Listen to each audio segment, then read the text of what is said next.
Ok les amis, bonjour. Donc deuxième vidéo sur le changement. Hier donc on a vu que évidemment un changement important s'accompagnait en général de résistance. Aujourd'hui on va voir première étape, comment est-ce qu'on peut justement définir un objectif de changement qui nous permettent vraiment de progresser. Et ça se fait pas n'importe comment. Un bon objectif de changement, ça répond à trois conditions qu'il est important de respecter. La première condition, c'est évidemment, mais il faut le vérifier, que ce soit un objectif important pour vous, c'est-à-dire un objectif qui vous permette, si vous l'atteignez, de devenir significativement meilleur que ce que vous êtes. Alors meilleur, à vous de le définir, mais voilà, ça doit vous permettre de franchir un palier, de progresser de façon extrêmement importante. Un bon objectif de progrès, c'est quelque chose qui vous permet de faire un progrès significatif. Ça paraît une palissade, mais encore faut-il le vérifier, parce qu'un objectif médiocre, ça donnera des résultats médiocres. Première condition, un objectif qui soit significatif pour vous. La deuxième condition d'un bon objectif de progrès, c'est un objectif qui vous concerne des gens de votre entourage.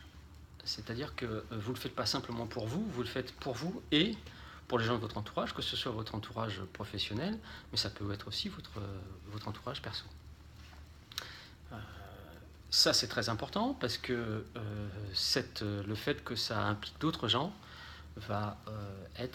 d'autres personnes, va être à la fois un indicateur puissant de la façon dont vous progressez, et aussi ça va être un puissant facteur de motivation pour vous permettre de continuer à avancer. La troisième caractéristique d'un bon objectif de progrès, c'est qu'il vous implique d'abord. Parce que si votre objectif, ça consiste à dire qu'en fait c'est aux autres de changer, bon,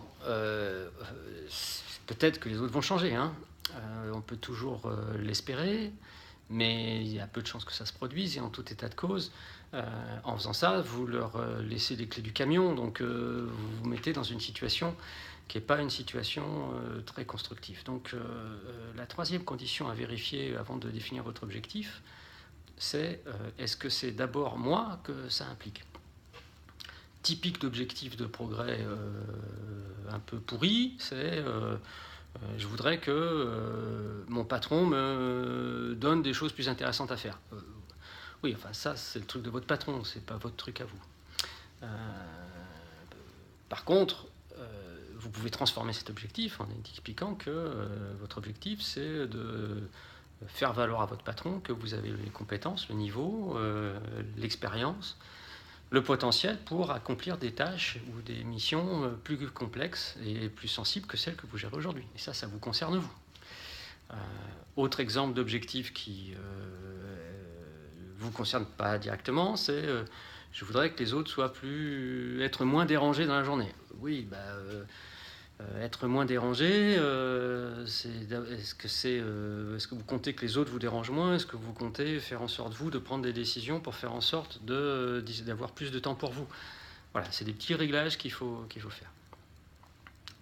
Il y a d'autres objectifs qui vous impliquent d'abord vous, mais qui sont pas très opérationnels parce que ils sont assez loin de comportements concrets, et donc ils rendent plus compliqué de travailler. C'est par exemple, je voudrais avoir plus confiance en moi. Oui, avoir plus confiance en toi, d'accord, ça te concerne toi, mais c'est très difficile à traduire en termes de comportement. Alors ça serait quoi la traduction concrète en termes de comportement de je voudrais avoir plus confiance en moi? Ça peut par exemple dire je vais plus me fier à mes intuitions. C'est déjà un peu mieux. On voit que là, quand on va avoir quelque chose, une intuition qui va émerger, on va pouvoir être un peu plus à l'écoute, et puis on va peut-être pouvoir l'exprimer. Donc on se rapproche un peu d'un comportement. Donc se rapprocher d'un comportement. Donc je répète, être significatif, concerner d'autres personnes et vous impliquer directement, les trois caractéristiques d'un bon objectif de changement. Un petit exercice en bonus aujourd'hui pour, voilà, pour vous renvoyer la balle dans votre camp. C'est OK, vous avez votre objectif de changement, vous vérifiez que ces 3 conditions sont bien remplies. Moi, ce que je vous propose de faire, c'est un truc, ce qu'on appelle dans notre jargon la baguette magique, c'est de prendre 5 minutes et vous réfléchissez à ce que serait votre vie si vous aviez complètement atteint votre objectif de transformation. Voilà, si par exemple votre objectif de transformation c'est je veux mieux organiser mon temps, et votre vie, si vous étiez capable d'organiser votre temps comme les gens qui sont les mieux organisés que vous connaissez, votre vie, elle serait comment? Ou je veux mieux suivre mon intuition. Si vous étiez capable de suivre votre intuition, d'être à son écoute et de décider quand est-ce que vous pouvez l'exprimer de façon complète, votre vie, elle serait comment? Ça, c'est l'exercice de la baguette magique complète. Et si vous avez encore 5 minutes, je vous encourage de faire l'exercice de la baguette magique à moitié, c'est-à-dire vous imaginez que vous avez atteint l'objectif de transformation à moitié. Et votre vie, là encore, elle serait comment? Et sur ce, n'hésitez pas à commenter et partager. Rendez-vous sur YouTube à Wide Open Leaders ou ma page Facebook. À très bientôt pour une 3e vidéo. Et cette fois-ci, on essaiera de comprendre d'où viennent ces résistances et comment faire en sorte de les mener. Et puis, je vous dirai un peu aussi, parce que vous pouvez vous poser la question, Pierre, t'es sympa, c'est intéressant ce que tu nous racontes, mais t'es qui pour nous raconter tout ça? Et je vais essayer de répondre à ces 2 questions. Mais c'est dans la suivante, vidéo 3. Ciao.